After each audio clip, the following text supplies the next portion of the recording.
In this video, we're going to talk all about strings in PowerShell. Strings are kind of the basic building block for a lot of scripts. They store data that you may output to the user or communicate to other systems, and they're really just an array of characters. So a string is defined in PowerShell using either single or double quotes around a string of characters.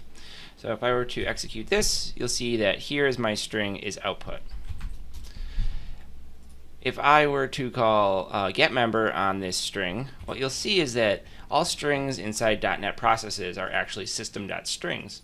And system.strings provide all kinds of methods that we'll get into in a little bit about ways to manipulate the string and work with it in the system. If you wanted to get the characters, you can either use the characters property here, or chars property, or you can specify getEnumerator and kind of treat it like an array. So when you call getEnumerator, it's actually going to output each one of the individual characters of this particular string. You can also see that if I call getMember on that enumerator, that now we have a system.char. So that is what actually makes up the system.string. What we can see here is actually accessing the string as an array. So I can specify a range of indexes that I want to extract from this particular string. So in this case, I want index 0 through 5. So if I run that, you'll see that just hello is output with the exclamation point, and it actually returned those as the characters in the string array. Additionally, I could do something like just an individual character by just specifying an individual value inside my array indexer. Additionally, since they are just characters, you can actually create strings using the character class directly. So here's an example of starting with an empty string, and I'm just going to make this a little bigger. Starting with an empty string, and what we're going to do is we're actually going to iterate through the value 40 through 60, and then for each one of those, we're going to convert that value into a character and then store it into our string. And then I'll call writeHost to output that particular string. So now you can see the string down here is just those characters, so it's pretty much the ASCII mapping between those character values in terms of the number to the actual output character that you see down here. So I actually created that string by taking numbers, converting them into their character values, and then storing them in a string. In addition to double quoted strings, there's also single quoted strings, and the difference between those are the single quoted strings are what we call literal strings, where PowerShell variables will not expand inside of those strings. So for example, I might have a variable called username here. I'm going to assign that, and now when I call hello and $user, or ooh, that's wrong, it should be $username, what that will actually do is output the literal value of that string. So when I do that, you can see it says hello username. If I were to use a double quoted string here rather than a single quoted string, you can see that Visual Studio Code picks up on the fact that this is an expandable string, and it highlights the variable different inside that string. So if I were to execute that now, you can see that hello Adam is output because it expanded that variable value in that particular string. If you do have $signs in expandable strings that you want to include in the string, you can actually use a single backtick to escape that $sign, and what it'll actually do in that case is it will just print it out as is. If I were to put another username in here and not put the backtick in and execute that, you'll see that the first one is not expanded and the second one is expanded because I don't have that backtick in there. Additionally, if you want to put more complex kind of expansions and formatting inside your strings, you can use this syntax. So the idea here is that I have $sign and then 2 parentheses around a command that I want to run. So this could be a command. You could also be doing something with your string, for example, like this is a string. I could do things like select part of it, make it uppercase, that kind of thing. And it's actually going to execute that code within the string itself. So as it expands it, it executes these command lines inside here, and what you end up with is hello Adam, today is Wednesday. So it actually executed those PowerShell commands inside my string. Another type of string is what's called a here string. And a here string allows you to have multiple lines, and it makes it a little bit easier to format it because it's going to allow you to effectively put whatever you'd like inside this string, and you can put it on multiple lines without having to put quotes around the here string for every line. So in this here string, I have multiple lines, and it is using an @ sign followed by a quote, and then it ends with a quote followed by an @ sign. That's how you define a here string. So this here string is expandable because it is using a double quote. So if I were to execute this, you can see it has multiple lines, and I even get the empty lines in the middle, and that get date call was actually executed because it is a double quoted here string. You can also do single quoted here strings, and single quoted here strings behave the same way as here strings in terms of formatting, but they will not do expansion. So again, VS Code picks up on the fact that this isn't going to be expanded, and it's treating this entire thing as a string. So if I output that, you'll see that it's not being formatted, and I'm just getting get date. Now that we've talked a little bit about the basics of strings, let's talk about ways to manipulate strings. So what I'm going to do here is I'm actually going to show off one of the first operators, which is the split operator. And the split operator allows you to split a string based on several conditions, either a delimiter, a string delimiter, a regex, or even a script block. So I have a string here. It's just Adam, Bob, Tim, and Frank. And when I output, you can see that comes out as a single string. If I were to actually execute this top line with the split operator and use the single character delimiter for the comma, it's going to actually split this into 4 different strings.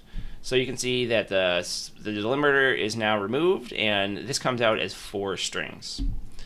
In addition to being able to split by single characters, you can also split by strings. So if I wanted to split by Bob, I could also do that. And you can see here it splits it into 2 strings. Bob is my delimiter, and I end up with Adam, Tim, and Frank, and it actually still includes the commas because I wasn't using that as a delimiter.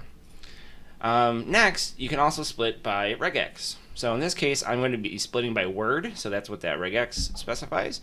And when I run that, you'll see that again we get 4 strings, and it actually removes the commas because they don't match the regex / word sequence right here.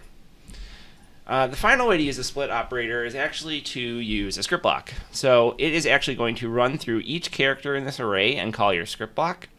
So once you return either true from this script block, or you can return false or null. If you don't return anything, it's going to treat it as a false. But PS item will be each character in the array. So in this case, I'm just checking to see if this particular array or character is a comma, and if it is, then we're going to treat it as a delimiter and split at that point. So if we run that, we end up with Adam, Bob, Tim, and Frank. So you could have a lot more complex things inside this script block, and if you didn't really want to deal with regex, it kind of gives you another way to do it. Finally, I just want to mention that strings do have a split method. So if I were to actually output this, you can see that this is the split method that is defined on a string. There's lots of overloads, so you can actually pass in multiple operators. You can say how many you want to take. There are split options, like whether to remove blank items and that kind of thing.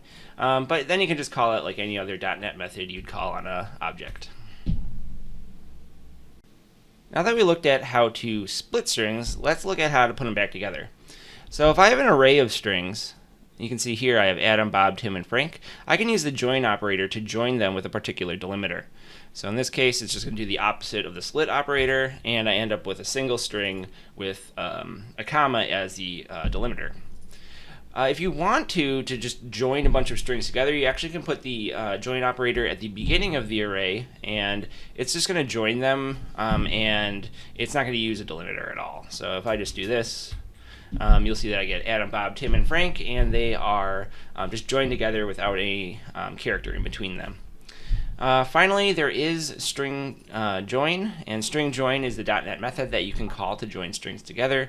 As you can see, it's not as terse as using the join operator, but if you look at this, it does have additional arguments that you can specify for this .NET method. So what I'm calling here is very similar to my first line here, where I am saying that I want the delimiter to be a comma, and here are my array of strings. So if I just call string join, I end up with the same thing that I saw on line 48, where I use the join operator to accomplish this. Another useful feature for strings is the ability to format strings. So format strings are actually a part of .NET, and kind of what we're doing here is we're leveraging a format operator in PowerShell, which actually calls string.format in .NET.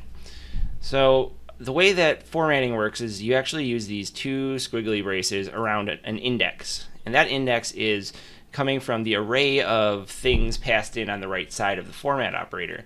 So array index 0 here is actually going to line up to my Atom item, and array index 1 here is actually going to line up with my last name Driscoll. If I were to have like a third thing, and I didn't include it in the format operator, what you'll see is that it still works, it just doesn't use that last thing. And if I were to introduce that into the format string, then what will happen is that it actually will get formatted in there. In addition to being able to just kind of position things throughout a string, what you can also do is you can specify formatting strings to kind of change the output of the object that you're passing in. And depending on the object, these format strings are different. So you actually have to go look and see, like for example, this is a system.double. So what you would have to go look at to figure out the best way to format that is you would have to go look at the toString method, and the documentation would provide what to put into this format string for a number, or in this case a double.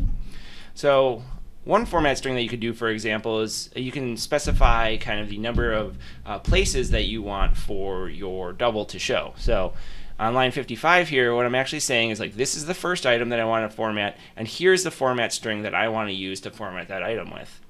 So if I actually run that, you're going to see now I have a leading 0. The reason is because I have these 3 zeros, and it says that I want to take up 3 places. If I were to increment this by a value, you can see that we don't have leading 0 anymore because we're taking it up by 3 places. If I were to actually remove the decimal places, what you'll see is it actually rounds it. It rounds it up to 130 and outputs it just with those 3 places without the decimal points.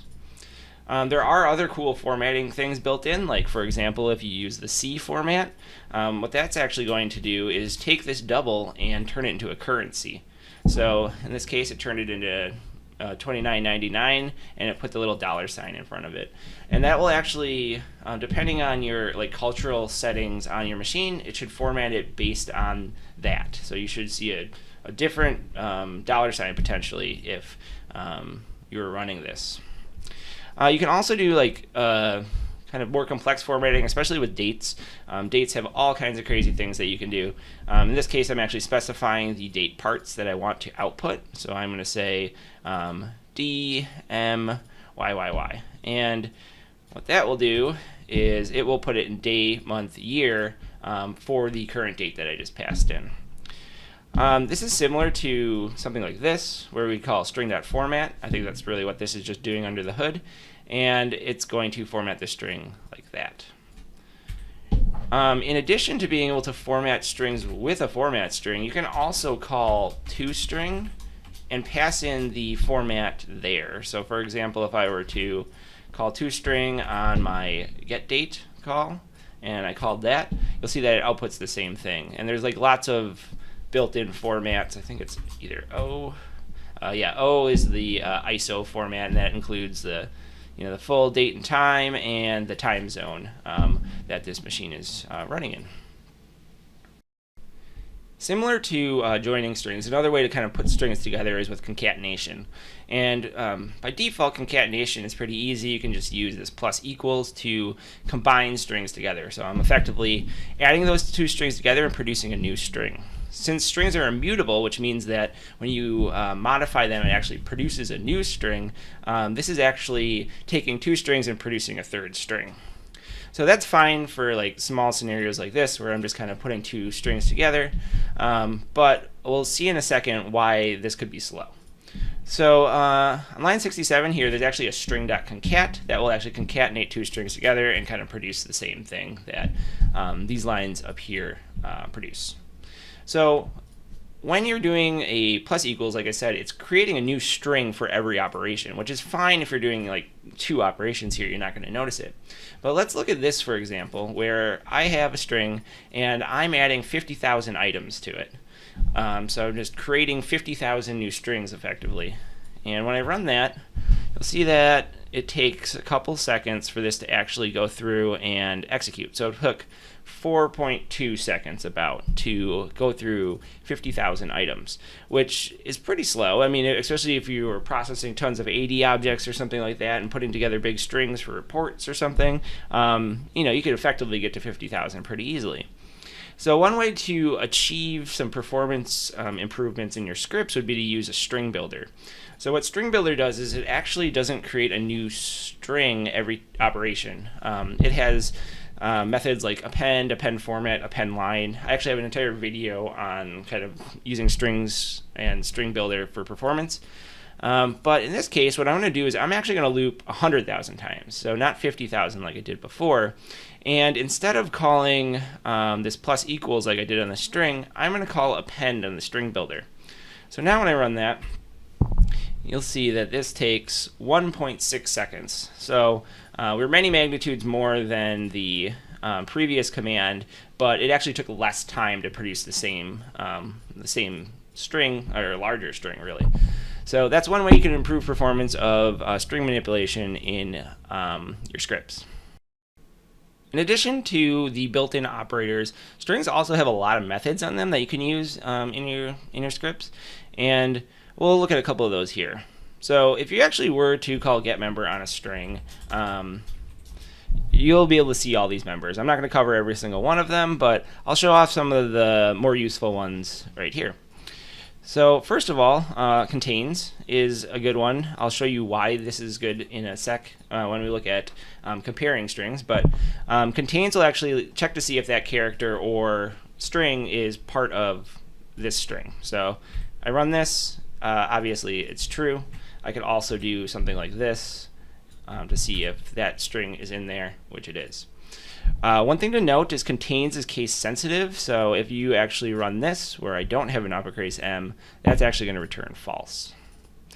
Another useful method is finding things in strings you can use index of. So index of will actually go through and search a string, and it'll return the index of that value. So if I were to execute this, you can see that the index 1 returned D, and this is just kind of the opposite of that, is looking up that index based on that value.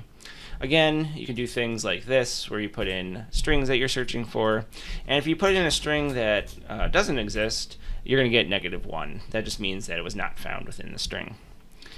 Another useful method is ends with, so you can check to see if the string ends with. There's also starts with. Inserting into strings. So if you wanted to, manipulate a string, maybe by putting something at the beginning of it, I guess, you could do that, and you can kind of just control where that's being inserted into the string. So that's one way to kind of insert into a string rather than just concatenating strings together. A couple other methods. Substrings allow you to select a piece of the string and return it. So this is returning the value starting at index 0, and I want 4 characters from that. So if I were to increase this to 6, I would get 6 characters back. If I were to put it down to 2, I would get 2 characters back.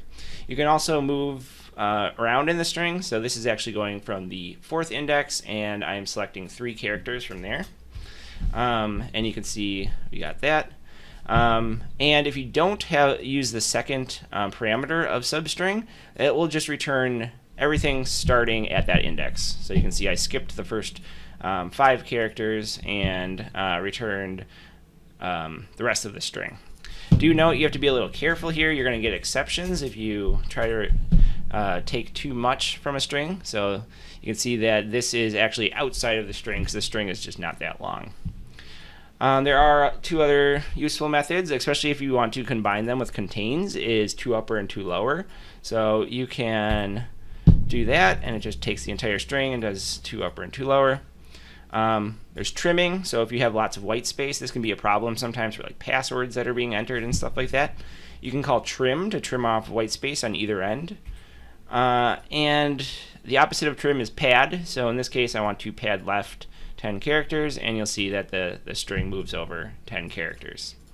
So those are just some useful string methods that you'll find. Definitely check them out, and again, like I said, there's a bunch more that you can kind of play with to manipulate your strings. Now let's talk a little bit about comparisons. So to compare strings together, what you can actually do is either use some of the string methods that we just talked about, or you can use the built-in operators. So if you did something like this, atom equals atom, it's going to return true because PowerShell kind of by default has this stance of being case insensitive. But if you wanted to be case sensitive, what you could do is just prepend this -c on your equals there, and what that's going to do is make it case sensitive, and now it returns false. So I would have to have them both the same case before that would return true. So there's other operators that you can use for strings, and one that always catches me off guard is contains, because it seems like it should work like contains, but it does not, because contains is actually for arrays. So one thing you could do, or if you try to do this, you're going to see it returns false. It seems like it should contain an A, but it does not. So if you actually pass an array of characters to contains, you'll see that there it contains that. What you can do here, let's see if I can get the syntax for this right, is actually turn this into a character array, and if you turn it into a character array, then contains will work, because it's actually going to go through each one of those characters rather than trying to use it on the string itself. One last feature of strings that I kind of want to talk about is how strings are actually represented in pretty much in .NET. And by default, that is by a Unicode string. So Unicode strings mean that each character takes up 2 bytes. So the reason that this is important is because we have character sets now, like Klingon and Chinese, that require Unicode characters because there's so many characters that it goes outside the bounds of a byte. So that's why all strings inside .NET are actually Unicode. So if I were to actually use the system text encoding class to get the Unicode encoding, I can take this string and get the bytes for it using Unicode encoding. And that'll actually return the actual bytes that define this string. And if we look at the length of that, what you'll see is that is 48 bytes. So there's 2 bytes per character. Kind of a more standard way to kind of communicate across the internet is by using UTF-8, because UTF-8 is either 1 or 2 bytes, and it will work with ASCII systems, and it will work with Unicode systems. So what we can do with a UTF-8 string then is, since this doesn't contain any Unicode characters, it's just ASCII characters. If I were to run this, you're going to see that the length of it is actually 24. And if I add one more character, so I'll put a little emoji in there, and I run that, you'll notice that it actually takes up a whole bunch more characters, because that emoji is a combination of several Unicode characters. So rather than just adding one more to this string, we actually added 4 more. If I replace that with an exclamation point, you'll see that that adds only 1 more to the string's length. So encoding might not be something that you have to deal with very frequently, but it's something to be aware of when you're dealing with strings in PowerShell and .NET.